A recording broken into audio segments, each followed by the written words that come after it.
Hello friends, welcome to to Gen knowledge classes. आज के इस वीडियो में हम लोग देखने वाले हैं क्लास 9 का बायोलॉजी का 5वां चैप्टर खाद्य संसाधन पौधे का अति लघु उत्तरीय प्रश्न। तो वीडियो को अंत तक जरूर देखिएगा। चलिए तो वीडियो को शुरू करते हैं। चलिए, पहला नंबर प्रश्न है, मनुष्य को परपोषी क्यों कहा जाता है?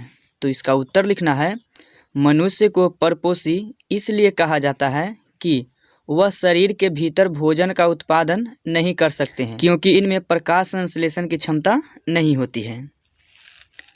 चलिए, दूसरा नंबर प्रश्न है, दाल, अनाज, सब्जियों और फल से हमें क्या प्राप्त होता है? तो इसका उत्तर लिखना है, सब्जियों और फलों से हमें विटामिन तथा खनिज लवण प्राप्त होता है। चलिए, 3 नंबर प्रश्न है, हरित क्रांति का मुख्य कारण क्या है?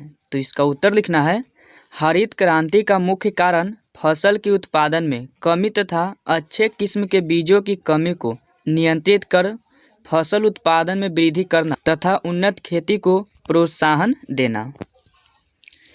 चलिए, 4 नंबर प्रश्न है, किस प्रकार के फसल को खरीफ फसल कहा जाता है? तो इसका उत्तर लिखना है, वर्षा ऋतु में उगाए जाने वाले फसल को खरीफ फसल कहा जाता है। चलिए, 5 नंबर प्रश्न है, संकर फसल किसे कहते हैं? तो इसका उत्तर लिखना है, किसी फसल की 2 वांछित गुणों वाली पृथक प्रजातियों के मध्य कृत्रिम पादप प्रजनन कराकर एक नवीन प्रजाति विकसित करने को पादप संकरण कहा जाता है। पादप संकरण के फलस्वरूप विकसित नवीन समुन्नत फसल को संकर कहते हैं। संकर पौधों में दोनों जनक पौधों के वांछित गुणों का भली भांति सम्मिश्रण होता है, इसे संकर फसल कहते हैं। चलिए, 6 नंबर प्रश्न है, पादप प्रजनन की परिभाषा दें। तो इसका उत्तर लिखना है, फसलों की समुन्नत प्रजातियों की सुधार के विज्ञान को पादप प्रजनन कहते हैं। चलिए, 7 नंबर प्रश्न है, हरे पौधों को अपनी वृद्धि एवं विकास के लिए कितने पोषक तत्वों की जरूरत होती है? तो इसका उत्तर लिखना है, हरे पौधों के वृद्धि और विकास के लिए 16 पोषक तत्वों की जरूरत होती है। चलिए, 8 नंबर प्रश्न है, सूक्ष्म पोषक क्या है? तो इसका उत्तर लिखना है, कुछ पादप पोषक ऐसे भी हैं जिनकी जरूरत केवल अल्प मात्रा में होती है, उन्हें सूक्ष्म पोषक तत्व कहते हैं, जैसे लोहा, तांबा, जस्ता इत्यादि। चलिए, 9 नंबर प्रश्न है, खाद के अनुप्रयोग से मृदा को क्या प्राप्त होता है? तो इसका उत्तर लिखना है, खाद के अनुप्रयोग से मृदा को पोषक तत्वों की प्राप्ति होती है, जैसे मुख्य रूप से नाइट्रोजन, फास्फोरस एवं पोटेशियम इत्यादि। चलिए, 10 नंबर प्रश्न है, प्राकृतिक उर्वरक के अनुप्रयोग में होने वाली 2 समस्याओं के नाम लिखें। तो इसका उत्तर लिखना है, प्राकृतिक उर्वरक के अनुप्रयोग में होने वाली 2 समस्याएं इस प्रकार है। पहला लिखना है, खाद की आवश्यकता बहुत अधिक मात्रा में पड़ती है, जिससे किसानों को उसके परिवहन और भंडारण में कठिनाई होती है। दूसरा लिखना है कि इससे विशिष्ट पादप पोषकों की काफ़ी कमी होती है। चलिए, 11 नंबर प्रश्न है, वर्मी कंपोस्ट में किस जीव का उपयोग किया जाता है? तो इसका उत्तर लिखना है, वर्मी कंपोस्ट में केचुआ का उपयोग किया जाता है।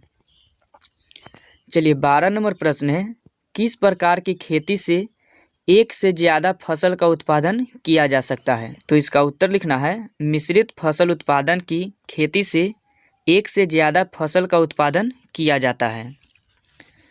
चलिए, 13 नंबर प्रश्न है, किसी एक प्रकार की मिश्रित खेती का नाम लिखें। तो इसका उत्तर लिखना है, गेहूं और सरसों मिश्रित खेती का एक प्रकार है। चलिए, 14 नंबर प्रश्न है, मिश्रित फसल उत्पादन के एक महत्व का उल्लेख करें। तो इसका उत्तर लिखना है, मिश्रित फसल उत्पादन से फसल को पूर्ण विफलता से बचाया जा सकता है तथा अधिक उत्पादन के साथ कृषि उत्पादन क्षमता बढ़ाया जाता है। चलिए, 15 नंबर प्रश्न है, पीड़क या पेस्ट क्या है? तो इसका उत्तर लिखना है, समस्त रोगाणुओं को सम्मिलित रूप से पीड़क कहते हैं। चलिए, 16 नंबर प्रश्न है, एक कीट पीड़क का नाम लिखें। तो इसका उत्तर लिखना है, टिड्डा एक कीट पीड़क है। चलिए 17 नंबर प्रश्न है, खरपतवार क्या है? तो इसका उत्तर लिखना है, वे अवांछित पौधे जो हमारे फसलों में अपने आप उग आते हैं एवं उन्हें हानि पहुंचाते हैं, खरपतवार कहलाते हैं। जैसे गाजर घास, बथुआ, चौलाई इत्यादि। चलिए 18 नंबर प्रश्न है, खरपतवारनाशी क्या है? तो इसका उत्तर लिखना है, अच्छी उपज के लिए अवांछित पौधे या खरपतवारों का विनाश करने वाले रसायनों को खरपतवारनाशी कहते हैं। चलिए 19 नंबर प्रश्न है, किसी दो आम खरपतवारों के नाम लिखें। तो इसका उत्तर लिखना है, बथुआ, चौलाई। चलिए 20 नंबर प्रश्न है, रोगाणु पौधों में किन माध्यमों द्वारा प्रविष्ट होते हैं? तो इसका उत्तर लिखना है, रोगाणु मिट्टी, जल तथा हवा में उपस्थित रहते हैं और इन्हीं माध्यमों द्वारा ये पौधे के विभिन्न भागों में प्रवेश कर उन्हें नुकसान पहुंचाते हैं। चलिए 21 नंबर प्रश्न है, पीड़कनाशी का क्या कार्य है? तो इसका उत्तर लिखना है, आधुनिक कृषि में फसलों की रोगों से सुरक्षा के लिए पीड़क का उपयोग किया जाता है, इसे ही पीड़कनाशी कहते हैं। चलिए 22 नंबर प्रश्न है, भंडारण में अनाजों को हानि पहुंचाने वाले किन्हीं दो अजैविक कारकों के नाम लिखें। तो इसका उत्तर लिखना है, नमी और दूसरा लिखना है तापमान। चलिए 23 नंबर प्रश्न है, भंडारण के दौरान अनाजों को हानि पहुंचाने वाले किन्हीं दो जैविक कारकों के नाम लिखें।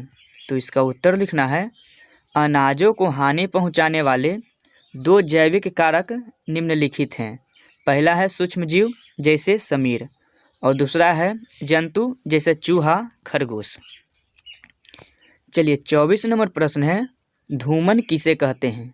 तो इसका उत्तर लिखना है, भंडारण की क्रिया में जैविक कारकों, सूक्ष्मजीवों और रोगाणुओं से बचने के लिए विशेष प्रकार के रसायन अनाजों में डाला जाता है, उसे धूमन कहा जाता है। उदाहरण एल्युमिनियम फास्फाइड। चलिए 25 नंबर प्रश्न है, भारतीय वैज्ञानिकों के प्रयास से दूध के उत्पादन में हुई वृद्धि को क्या कहते हैं? तो इसका उत्तर लिखना है, श्वेत क्रांति। चलिए 26 नंबर प्रश्न है, दालों के सेवन से हमें मुख्यतः क्या प्राप्त होता है? तो इसका उत्तर लिखना है, प्रोटीन। चलिए 27 नंबर प्रश्न है, फास्फोरस किस प्रकार का पोषक है? तो इसका उत्तर लिखना है, बृहद पोषक। चलिए 28 नंबर प्रश्न है, गेहूँ किस प्रकार का फसल है? तो इसका उत्तर लिखना है, गेहूँ एक रबी फसल है जो नवंबर दिसंबर में बोई जाती है और मार्च अप्रैल में काट ली जाती है। चलिए 29 नंबर प्रश्न है, गाजर घास किस प्रकार का पौधा है?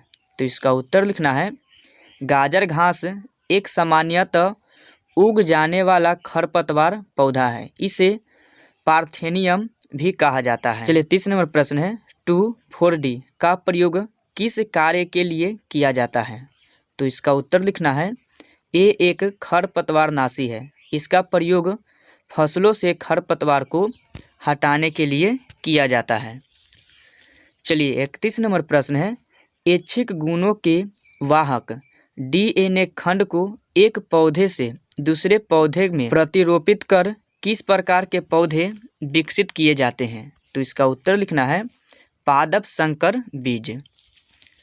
चलिए 32 नंबर प्रश्न है, किस प्रकार की खेती में रासायनिक उर्वरकों, पीड़कनाशों तथा अन्य रसायनों का उपयोग कम से कम या बिल्कुल नहीं किया जाता है? तो इसका उत्तर लिखना है, कार्बनिक खेती। चलिए 33 नंबर प्रश्न है, सल्फर किस प्रकार का पोषक है? तो इसका उत्तर लिखना है, बृहत पोषक। चलिए 34 नंबर प्रश्न है, खेतों को खरपतवारों से हटाने की क्रिया को क्या कहते हैं? तो इसका उत्तर लिखना है, निकाय या बीडिंग। तो आपको यह वीडियो अच्छा लगा हो तो लाइक कीजिए और क्लास 9 का फिजिक्स, केमिस्ट्री और बायोलॉजी का अति लघु, लघु और दीर्घ का वीडियो देखने के लिए हमारे चैनल को सब्सक्राइब कर लीजिए।